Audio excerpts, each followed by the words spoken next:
Depuis la création de la Confédération des États du Sahel, j'ai vraiment du mal à comparer les moutons Talla et les moutons Ouattara en termes de la servitude.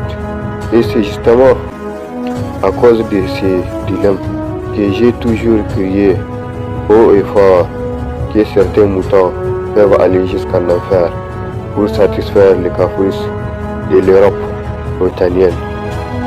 Même si l'escapade nocturne de ces moutons sénégalais nous a appris depuis des décennies que les enfants d'Afrique ont toujours corrompu leur cœur et leur esprit pour le néocolonialisme occidental.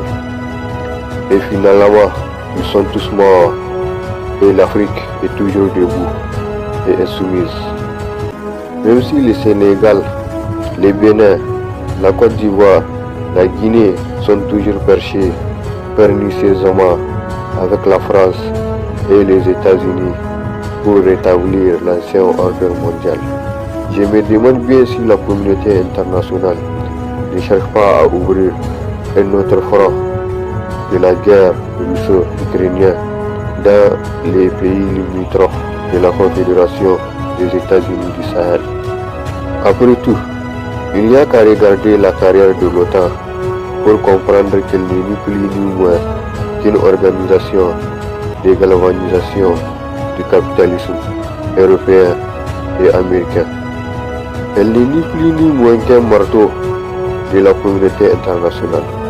Même si après l'obtention d'un chèque de 500 millions de dollars par le Niger, le mouton Talla a espéré que son seul moyen de contribuer aux représailles françaises était d'empêcher l'exportation du pétrole chinois.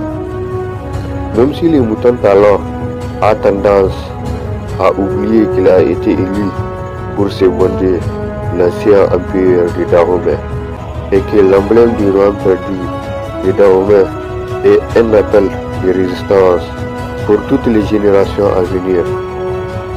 Et je me suis toujours demandé si le mouton Talla et Ouattara ont lu toute la Constitution parce qu'ils ont tendance à s'amuser et à jouer aux prostituées pour les caprices français et européens ou américains.